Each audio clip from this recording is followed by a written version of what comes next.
Hey everybody, and welcome to a very special edition of Real Labs on 104.1. It's a little different because we are not in the studio, people. We are coming to you from our own homes. That's right. We do have some additions to the show, but I'm going to go ahead and kick it off the normal way we do. I am joined, as always, in my home, not the studio, by the man, the myth, my partner in crime, 2016 Monster Comedian of the Year, Mr. Miguel Colon Jr. Do not adjust your camera. That is how blotchy my skin looks. I don't like none of this, man. I like the myth of radio where they're like, what does he look like? Now they're like, nah, I'll just listen to Tom and Dan. You know? They're attractive, you know? I can't see them, but I can hear the whiteness in their voice. Yeah. Yeah. I feel weird too. Do you get like James, do you feel like I gotta stay still, but I can't like fidget? And usually when I'm on the radio, I'm like fidgeting, I'm Stevie Wondering and stuff. Now I'm staring straight into my camera, staying still, making sure y'all can't see my booby cleavage. Like it's a lot. We appreciate that. I'm looking at my face going, why did my wife marry me? Like, I got nothing physically. You caught her on a low day. It was just a low day. She's like, all right, I'll do it. I did. Also, we got a shout out. I'd be remiss if we didn't. We have two new members joining Real Labs today. That's right, brand new co-host in the house. We have Mr. Myke Herlihy, the co-host or co-writer of the Lowdown with James on Xfinity Comcast and from the Obligatory Podcast. Myke Herlihy. Yay, it's me. Wow. Yeah, this is awkward and weird. This is ridiculous. This is like, I think I picked up from listening to you two what it is. I don't mind looking at you guys when we're doing a radio show. I'm fine with that. But seeing myself, it's like watching yourself during sex. You're like, this is why I look like all the time. This is This is so weird and uncomfortable. Why would anyone want to? And like, you just got to remember, as we go forward today, we don't have to release the video of this. We can just go full on audio and be done with it. You know, brother, it's like two girls in a cup. It's disgusting, but someone wants to see it. Let's face it, quarantine hasn't been equally as nice to us. You know, there's some of us in this room that look like, things are kind of rough right now. And I think you're talking about our next co-host we're about to introduce. We have none other than the Godfather of Orlando comedy. Mr. Ken Miller is in the house. Bro, I look rough, bro. I told somebody I look like an abolitionist, bro. Yeah, you got a little Frederick Douglass going on over there, man. Blood, for real, bro. Mr. Lincoln, enough is enough. Yeah, you look like somebody. You look like somebody owe you 40 acres and a mule. And a mule, bro. Well, I got my 40 acres, and I guess the Corolla, because the way it's running right now is the mule. It's nice to see what Morgan Freeman will look like in another 20 years. And you know what? After this, I'm keeping the beard, though. I'm gonna keep the beard. Are you really? Yeah, I'm gonna keep the beard. I'm gonna get my normal cut back, but I'm gonna keep the beard. See how that work out for me, man. Okay, I ain't mad at your beard, but how long you gonna let it go? Or you just gonna keep it? No, I'm harding it, bro. I'm about to be walking around here like I play in the NBA. Yo, go Special Forces long beard. Like they don't just all crazy. Like I did 3 tours in Afghanistan wearing my old clothes. You know, like my PTSD beard. Yeah. You just got that one white stripe though going right down. You know what? You're like Pepe Le Pew's cousin, forever, Reggie Le Pew. You know. but if he's Pepe Le Pew's cousin, he's his Haitian cousin. That's the only way you get a black Le Pew. Did you just call me Jersey Le Pew? I said Reggie Le Pew. Oh, Jersey, yeah, that works too. And it's not pronounced Le Pew to him; it's Le Poix. You know, it's crazy, bro. I've had the gray hair since I was like 30. Really? Yeah, but I always keep it. I never darken it or anything, but I always keep my beard, my goatee cut real short, so you never notice until now, where it's like full on Gandalf. So now you can see it. Have any of you actually had a haircut since this all started? Like, I was already 2 weeks late to get a cut before things shut down. I was just so busy prepping for like possible again shutdown that I'm like, oh, I'll do it tomorrow. And then all of a sudden places were closed. And now today's a tough day because I threw in the last of my hair product to do this with you guys. I'm out. I'm done. This is when the world officially ends for me today. So I don't know what to do, man. I got the jailhouse. I got the jailhouse cut where like somebody was like, "Yo, I cut your hair," and like halfway through it, I was like, "Man, you don't know what you're doing." Like, and the worst part about it is like I'm balding up front, but when I get a fresh fade, you can kind of see it. But like when I grow my hair out long, it looks like my like this part of my hair got split by an infantry division, and it's like paratroopers landed. You know, they're pushing their hair to both sides. Miguel, you look like a refugee, bro. That's crazy. Yeah, yo. I mean, right now I look like in a like my dream is to come to America to sell you jewelry in the middle of the mall.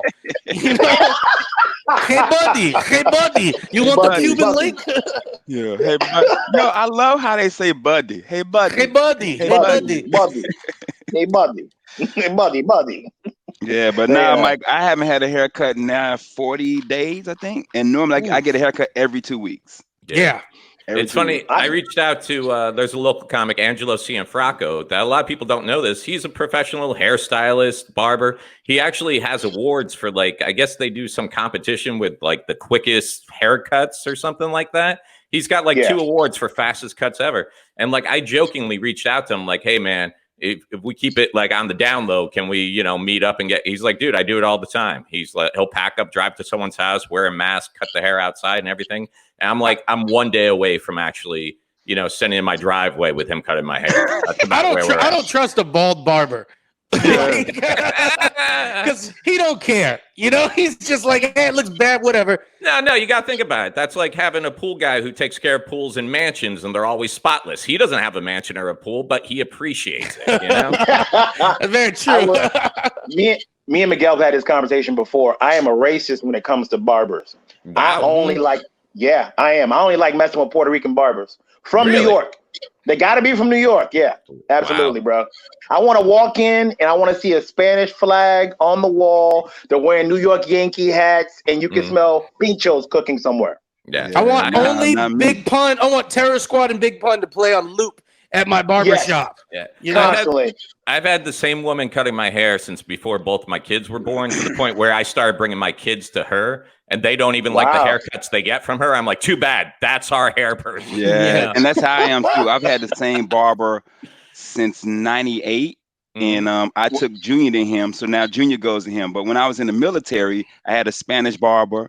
And then when I got to DC, I had a Korean lady cutting my hair. And then I had a black lady cutting my hair. But then once I moved to Florida, I got Rob. And Rob been cutting my hair 20 plus years, man. He cut my kid hair. You know what I mean? Because you know what? You know the saying in the black community, you'll cheat on your wife before you cheat on your barber. It's funny though, because you guys know Jiggy, right? Jiggy He got his dad off this weekend. He went on Zoom, I think last night or yesterday, and did the whole, just with the beard trimmer, shaved his head. I think Ali Flores went bald after day 1. And I'm like, you know what? If you go bald after day 1 of this lockdown, it wasn't because the lockdown. It was like you were looking for excuses. You've been waiting for a friend to get cancer so you could shave your head, see how you look bald. You've been it's like going down on a man your second day in prison. Wait a minute. 2 days. Going down on a man. This is the moment we looked at Casey, but like, can we say that? It's outlaw time, dude. Guys, have you seen what's going on Instagram and Facebook and social media? There's boobs and nipples out, and there's no justice anymore. We're free. Dude, I had to do what I had to do to survive in there. Dude, you're on work release. You're only here on weekends. It's a hard furlough, though. It's a hard furlough, yo. Miguel is not lying, bro. On Instagram, there's like live sex shows for a while till they get shut down and move to another account. I know, which means we got to wrap this up in 10 because I'm scheduled in 5. No, Mike. I talked to Candy. It's me first, then you. They like to go big to small. No, I like it because it loosens it up a little bit for me. It's fine. Facebook actually released a message. Well, they didn't release a message. I was jokingly reporting a comedian's post. And it gave me a thing saying that because of COVID-19, there's not that many people working at Facebook. So a lot of people aren't checking it anymore. Because there's a comedian on Facebook named Mike Almanzar. I don't know if y'all know Mike. He posts the most disgusting stuff. And every time I say, "How are you not in Facebook jail?" Mm-hmm. How are you not in jail? But right now, they don't got the manpower to delete all these posts. That's why right now it's all for all, You bro. know, that's what I don't get with Facebook and unemployment right now. They're like, hey, look, the reason we can't process so much is because so many people are claiming we don't have enough people. I'm like, this problem seems like it should work itself out. You hire half the unemployed people to work at the unemployment office. Everybody has one processor. You got your own personal stuff. Now, half the population is back to work. The other half is getting their checks on time because of the personal service.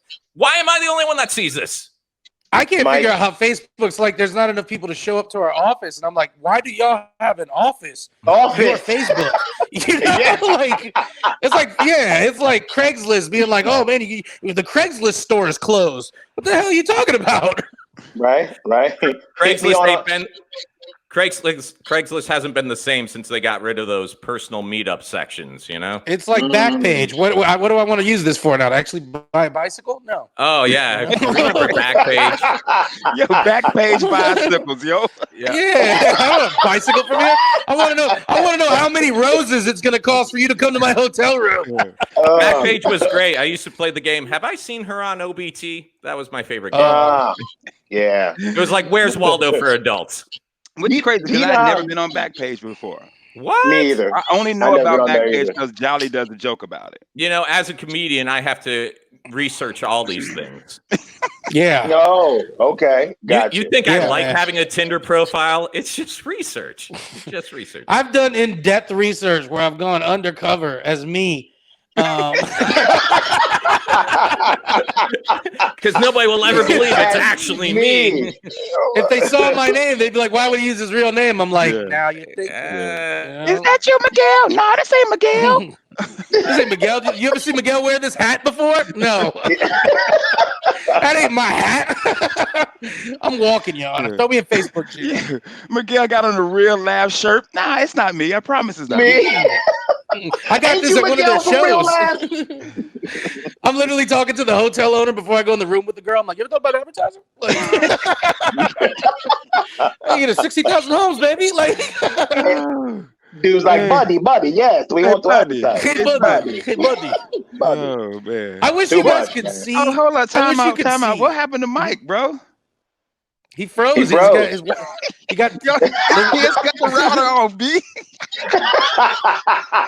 The satellite just moved like in the Jason Bourne movie. Look, they kicked him out completely. And now my face got fatter. Mike needs to come back because my face look fatter now. I need the. Yo, I was sitting there because he was like this, and I'm like, "What is he doing? What is he doing? Right? He's concentrating. Like, what is he thinking about?" He's like the youngest daughter on Family Matters. One day, just gone. Yo, she walked upstairs and never came back. Same thing happened to what's his name, brother, in Happy Days, man. What's his name? Oh my God, the main kid in Happy Days. He had a brother in like the first 3 episodes. I just watched it in Nick at Night, and then they were just like, "Nah, we ain't got the budget for that." Like the same thing happened to the sister in Family Matters. That's what we're talking about, James. Yeah. Oh, I thought you said Happy Days. No, he said Happy Days before that one. Yo, they're gonna do adult films now. Yeah, I heard. Yeah. I ain't watching. Yeah. First one was called "Did I Do That?" on his chest. And it starred Waldo.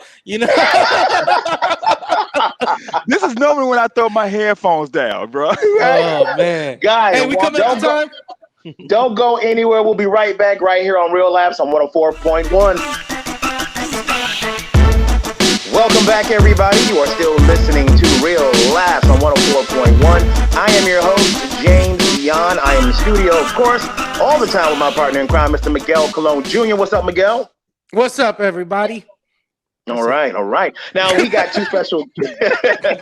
we got two new co-hosts joining us today. We have Mr. Myke Herlihy from the Obligatory Podcast. Yep. Hello. We got the Godfather of Orlando comedy joining Real Laughs, Mr. Ken Miller. What up, family? What's going on, man? Now, Ken, I've noticed that you've been doing a lot during the quarantine, man. You've been doing some new stuff. You got a smoker now, so you outside doing things. Bro, I just got through eating some barbecue. Ken, are you going to be one of those dudes now that you have the smoker? It's smoked everything for the next 2 weeks. Bruh, everything. Man, we got smoked vegetables over here. Bruh, you ever smoked Michelle, you want some smoke? Yeah, but you want some smoke Lucky Charms? Bro, it take too long though. I mean, the meat is amazing though, but bro, we started at 7 o'clock. We wasn't at 11. We didn't eat dinner till midnight, bro. That's quarantine food because you got nothing to do. That's right, baby. Yeah. You get up in the morning, you put it on, and you forget about it and walk away. That's how it works, man. It's like a baby. And I didn't get a bunch of. I didn't get like a big cut of meat. I didn't get a big cut of meat. Let me write this down real quick. Miguel will never babysit Mike. Okay, go ahead. And if I do, only the strongest one will survive. Yeah. You're welcome. True. First of all, he can't babysit your kids, James. Your kids in their 40s. Yeah,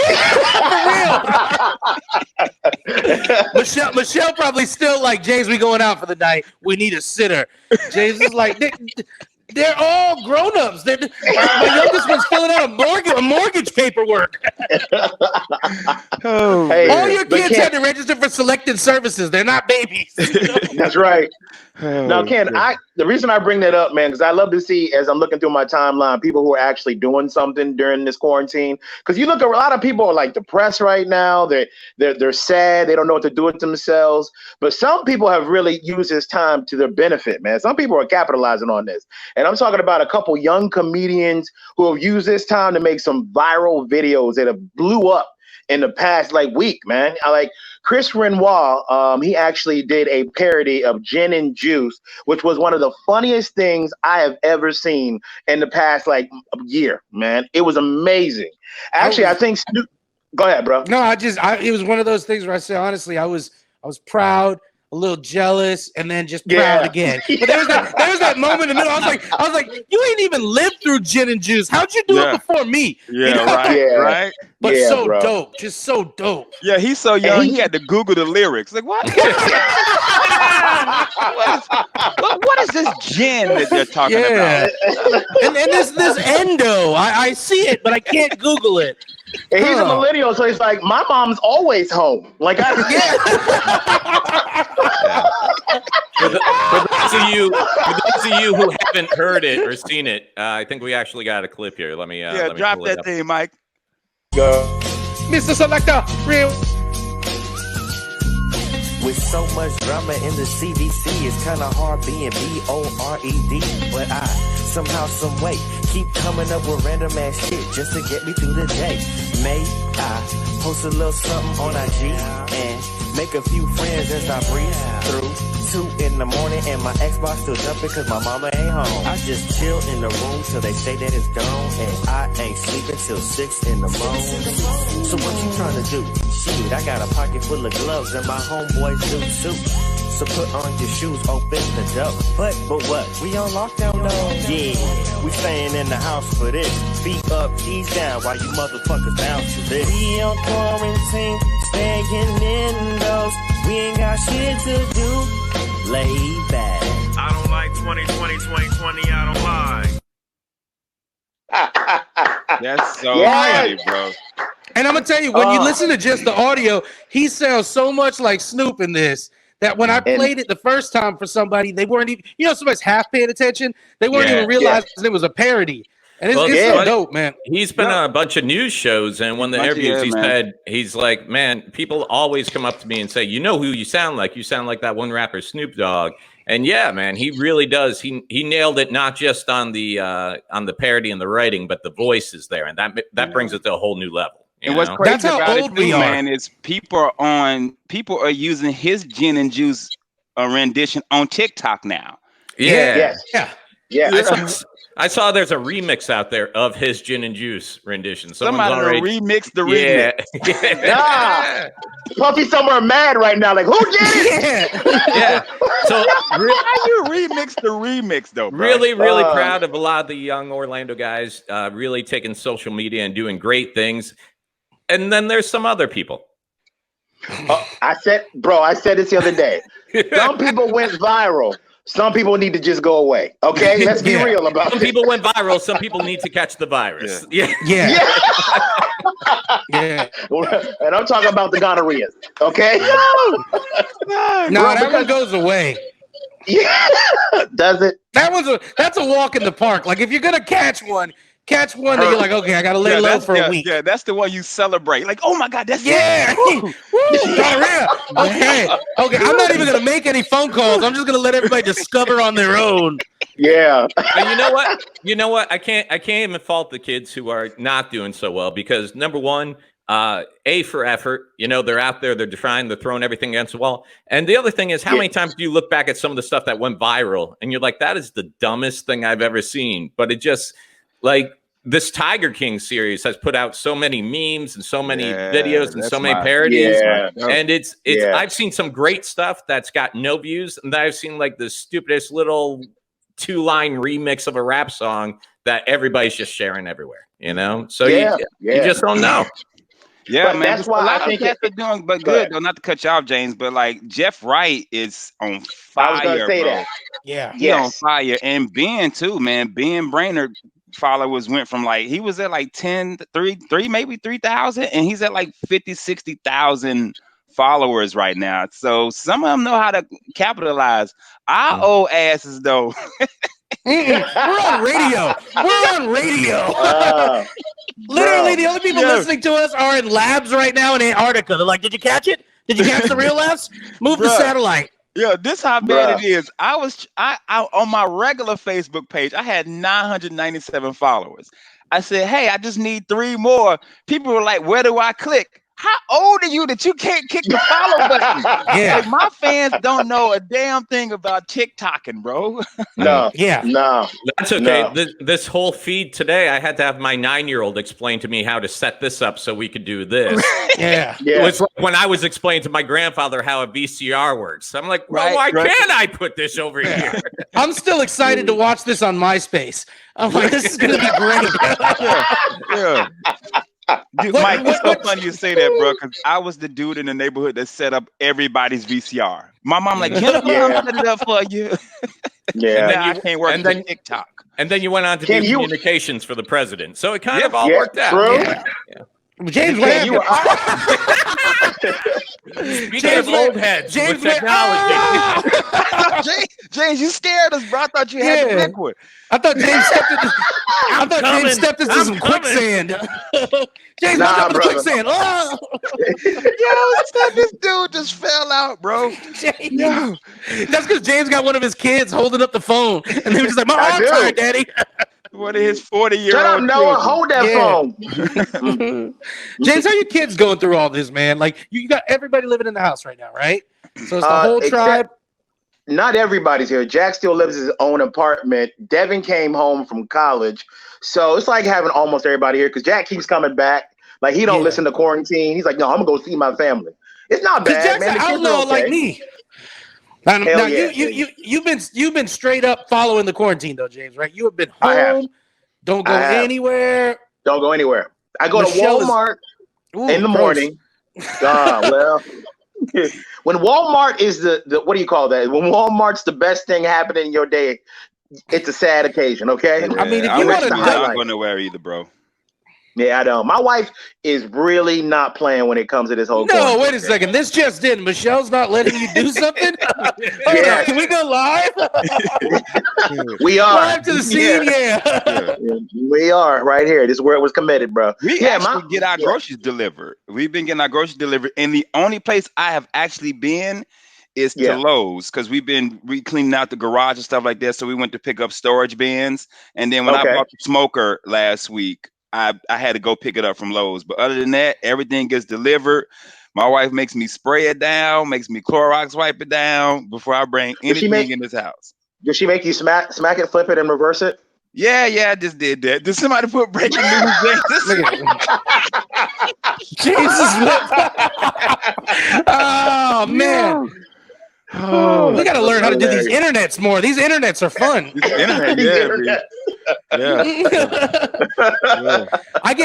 I tell you what though, for the first couple of weeks of the quarantine, I'm still working now, but I would still go to the production company I work for, And my across the street neighbors, they just would sit outside all day judging. Like they'd see me leave, and then they'd see me come back, and they'd just be like, "This MF gonna kill us all." It's what you want to do. You want to go to work. You want to go to work. That's what you want to do. Yeah, I get it, man. It's weird though, man, because like I wouldn't want to be trapped here where I couldn't go anywhere. But there's a part of it too where I'm like I wish I didn't have to always go to work and stuff too. I mean, but I'm happy I'm working, you know? But there's a part of it. There's a part of it where I'm like, man, I understand people that aren't going to work who are like, hey, I just don't feel safe doing it. But I also am like, man, I have to work. Like, I don't want to blow through everything I've saved because I don't know how long this is going to last, you know? That's the scary part, brother. Yeah. For real. That's the scary part. You don't know where money's going to be coming from, especially because we talked about it a little bit. You can't get through to unemployment. You can't even start the process. So you don't know how long you have until it's all gone, all the money you had saved up. So that's the scariest part for me so far, man. Yeah, I told someone the other day, if you guys spend 40 plus hours a week trying to get through to unemployment just to get your unemployment, you're not unemployed. You have a new job. It's called collections. You are a collections agent. You're not calling to get your benefits. You're calling to, hey, you guys are behind, dude. I worked 80 hours last week. Where's my money? Yeah, man. Exactly. I'm happy, man. I'm happy. Me and my wife have to be one of the lucky ones where we can get to work from home.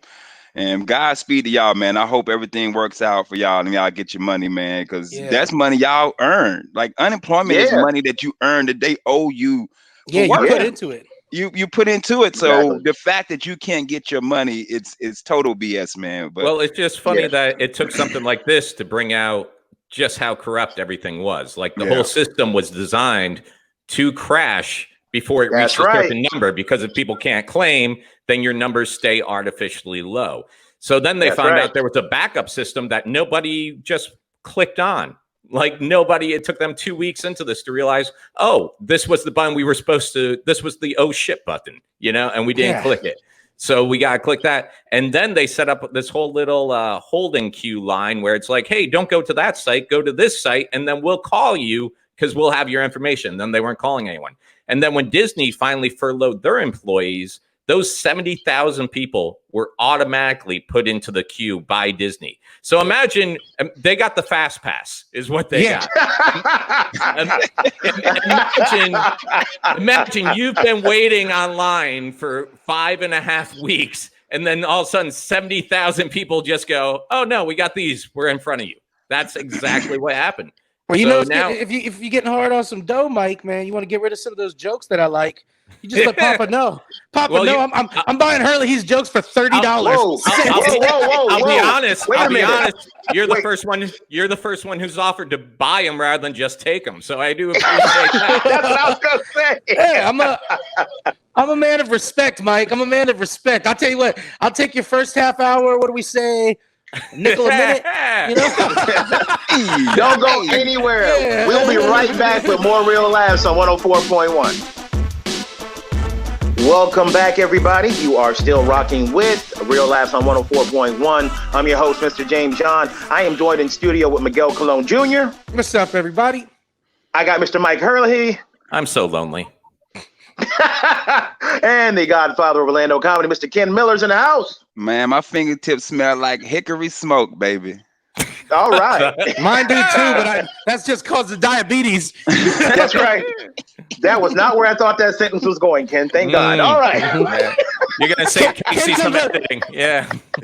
Ken comes up to people, like, smell my finger. And they're like, ooh, she weird. That's that rub. Yeah. Why you got dry rub on your thumb? I know, right? You know. Well, goodness, man. As everybody at home knows, we are all comedians, and there is no comedy going on right now at a comedy club, a bar, or an open mic. But I have been seeing a lot of people posting, and they're posting ads and they're posting these different flyers for online comedy shows. And I just want to get your guys' opinion on how well or bad you think that's going to work.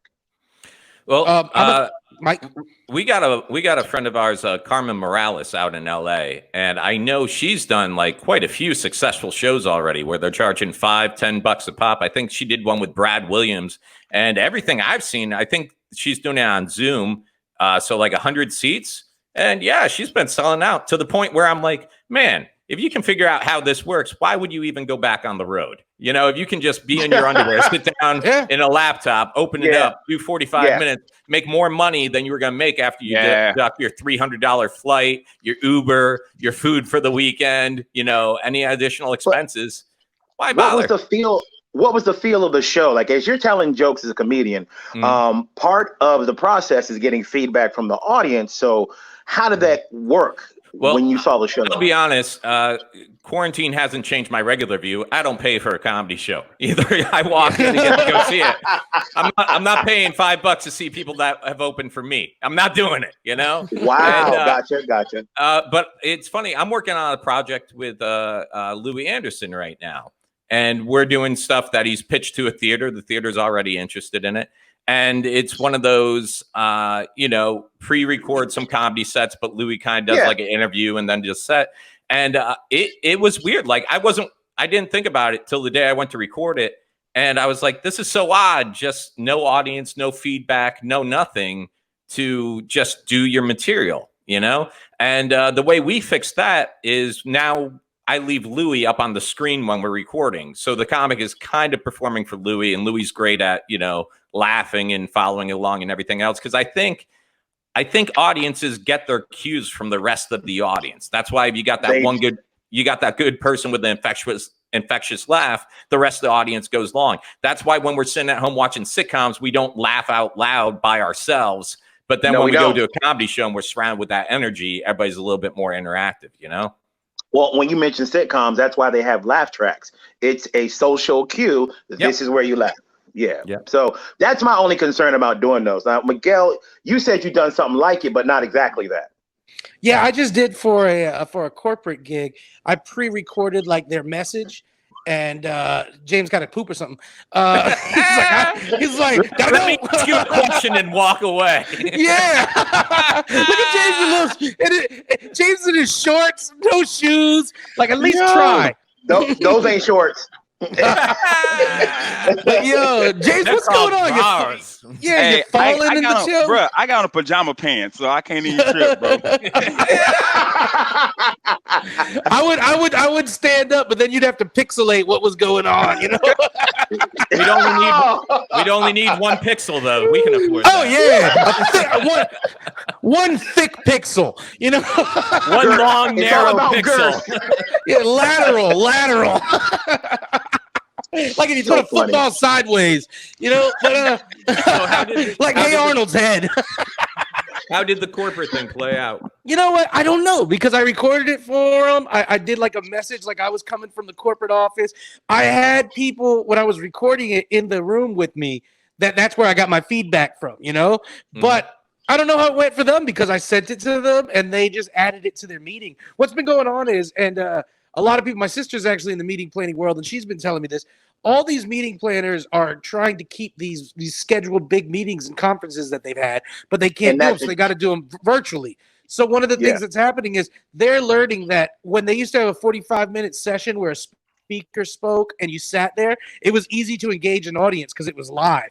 Now, a 45-minute speaker session over Zoom or Skype, nobody cares, especially when the speaker's speaking from their house and it's boring to look at and stuff. So, you know, these companies, I reached out to a couple companies that I had already known and got nothing from them, but luckily they transferred me over to another place. And I was talking about coming up with like intermissions and things to make it fun in between their speaking engagements. And that's where I sold them the idea of this. And it, you know, but I don't know. I have no feedback other than them, you know, to email me back and be like, yeah, it worked, but they don't know. Because the thing about it is they're only going to know from emails from the people saying, hey, yeah, that was good, that wasn't good. But it's not like live in the room where they're like, oh, that was great. We loved it. We want you back. I got to tell you, some of my favorite things that have come from these video conferences are the basically the bloopers, where someone thought they only had their audio on when they're in a meeting with 50 people and they take their laptop into the bathroom and set it down on the floor. Yeah. And you can just see someone full on pooping. Or there was a newscaster in Sacramento who a lot of, you know, I work with a lot of radio people during one of my jobs, and a lot of them are broadcasting from their own homes right now, you know, and then recording it, kind of like what we're doing right now. They send it into the producer and they put it on there. There was not as cool. Yeah. There was a TV reporter out in Sacramento, and she's filming from her house, and she's giving like, oh, it's so weird doing my own hair. And she's in front of the mirror cutting her own hair for a segment she's doing.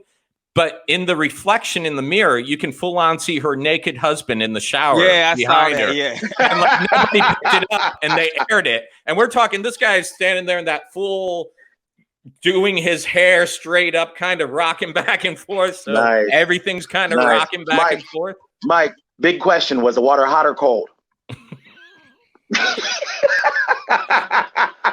You can tell. Guys, you can tell. For those in the audience who don't understand, James is talking about his penis size. Yeah, and I'm going to tell you. Had to cover it with Hey Arnold head, bro. Mm-hmm. Yeah. I'm still laughing at that. This dude said Hey Arnold head, bro. Dude, I'll tell you. Like a hammerhead. Like, it's easy to see like all the downside of everything that's going on right now, but every now and then those news stories come across that it's like funny, you know, like the Sacramento thing, or there was a kid who pulled some. Remember that movie? What was it? The Heist was it The Heist with Val Kilmer, or was it Heat with Val Kilmer? Heat. Okay, you remember? No. Heat? Yeah. Yeah, Where they're performing a heist. They're all like, everybody's got their background. The tech guy. This 5-year-old kid, you know, my kids are doing the distance learning right now and everything, where they're on their computers taking classes every day in like a, you know, they call it the big blue button. It's like Zoom, but more secure and stuff like that. They had a kid out, 5-year-old. His mom would send him up to his room to do his classes because she worked from home. But she would set up an iPad up there next to his laptop so she could watch and make sure he was doing his classes. This kid pulled some heat level stuff. He took his sister's iPad, took a picture of him sitting at the desk, put it back to back with the iPad that the mom was watching. And the mom just thought like it had froze or was freezing. And she went back up like an hour later. He's on the floor with Legos. He hasn't been doing his class at all. I'm like, that kid is a genius. Yeah, it's like Ocean's 11. They're like, look at the floor. Does it say Bellagio? Son of a gun! That's exactly what it was. There was a skate park in California where kids were still showing up and skateboarding. So the city council said, we're going to end this. They went and got dump trucks full of sand and put sand throughout the skate park. 2 days later, kids showed up on dirt bikes, and they were using the skate park with the sand. Even worse kids showed up. Those dirt bike kids are the worst, bro. Boy, that's Edward Furlong in Terminator 2 with the cigarette hanging from his mouth. Even I'm scared. I'm 38 years old. Myke, how many empty bottles of Mountain Dew did they find after that? Because they're extreme. Man. Hey, you guys are homeschooling your kids, right? Like, I get it sucks, dude. It's like how am I unemployed, but now I'm a teacher at the same time? How'd that work out? You're getting paid as much as a teacher now, bro. My kids are 15 and 16 in college. How am I gonna help them with their work? They're smarter than me, Miguel. Hey, you're already at the computer. You use Google because that's all I'm gonna do. I'm gonna walk over there. And it's funny because it didn't happen to my kids, but they have, like I was talking about, the school system is using this thing called Big Blue Button, which is supposed to be secure and, you know, have more, have less issues than like Zoom. But I guess some teachers were having problems with it. So they just used their personal Zoom account. Well, you know, 2 days in, one of those accounts get hacked. Now all of a sudden there's naked people running, like someone, you know, basically hacked in and put up porn. And I was like, man, I'm just glad to see some form of sex ed back in our schools, you know? That's like they were saying for the first time in 20 years, seriously, that there was no school shootings in America because kids are homeschooling. I'm like, give it a month. Well, I'll tell you what. My 6-year-old it's going to come to an end real quick. Yeah. Bro. Give him one more month, man. Bro, in Miami, because of what's going on, they just posted this and they were bragging about it. This is the first time since 1957 there hasn't been any shootings in Miami. In 7 weeks. Yeah. 7 weeks. Yeah. But not Chicago. Chicago's like, we are going to keep our reputation going. Yeah. But you know what? I feel like James, what is going on? No. James, James, where are you recording from? The Romper Room studio? Like, it's just, and I see Alex, and I see what James. We all knew it was going to be James, right? We all knew whoever was going to have problems on this was going to be James. Now he's just gone. And we got like a couple minutes left, so he need to sign us up out of here. Yeah, we don't even know when the show ends anymore. Every minute, just be like, "Thanks for tuning in to Real Laughs." Yep. Just every minute. Do you guys feel confident that this is your first show with us now, like officially, and this is how it's going? Like, welcome to the team. We don't know what we're doing. It's about what I expected, to tell you the truth. Yeah. Yeah. Look at James is just James is frozen. I was back to talking about the comedy show thing. I actually I did the other bar open mic, and it was actually fun because we were just roasting each other for 45 minutes. We were legit, and I was eating food and drinking during it was just comedians just together. And I think a lot of the shows I've seen lately, like Def Jam did a comedy show thing, and it was just Cedric the Entertainer roasting and other comedians roasting. It wasn't even like comedy. Nobody was doing any bits. Yeah. It was more like a group hang. Yeah, just a group hang. You know what I mean? Kind of, like we did my job does a happy hour on Friday on Zoom at 5:00. And it's just, and I've done one on Heather Shaw did one. I jumped on hers. Yeah. How'd that work out? It was fun. It was just comedians making fun of each other, bro. Honestly, that's all it was. Mm-hmm. Hey, James, you there? I'm still here. I had to. I don't know if it froze or he's confused or what happened? No, his mouth's not. It's out of sync Japanese thing again. Yeah, James, how much time we got? We got 1 minute. Use your hands, James. Okay. Yes, that's the answer. Yeah, we're gonna have to bring him back in. He's lagging. So we got 1 minute. So Miguel, you want to wrap it up? Yeah, man. I think one of the biggest things I've learned during this quarantine, and I wonder if you guys have, is the fact that I thought I was tougher than I was. I'm not that tough. I thought I could live without stuff and not complain. But I think I've also learned that there's a lot of things I thought were necessary. A lot of things I thought were necessary that now I know, no, I can go without. Yeah. But there are things I would say for me, the 3 things, and I'll ask each of you guys, the 3 things I can't go without: haircut, some sort of social interaction, and for God, man, just Netflix. Like right now, Netflix has been keeping me going with documentaries and everything. What about you, Ken? What do you know you need? I'll tell you what. I think we actually got to get going. So why don't we get back into that? Man. Yeah. We can't. This was segment 3. You know what? We'll talk about it tomorrow when we're back in here. You're tuned into Real Laughs, and we don't know what the hell we're doing. Not at all. All right, guys, this is the part of the show where I would normally tell you where we're performing.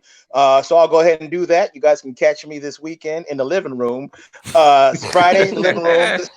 Saturday, I'll be outside, just right outside. I'm not going anywhere. But thank you guys for joining us for our inaugural return to Real Laughs after all this craziness. I'd like to thank our 2 new co-hosts, Mr. Myke Herlihy and Ken Miller, for joining the team. It's guys, I'm telling you right now, it's going to be nothing but professional, great, entertaining, funny shows right here on Real Laughs. On behalf of me, James John, and my great co-host, Mr. Miguel Colon Jr., we will see you guys tomorrow.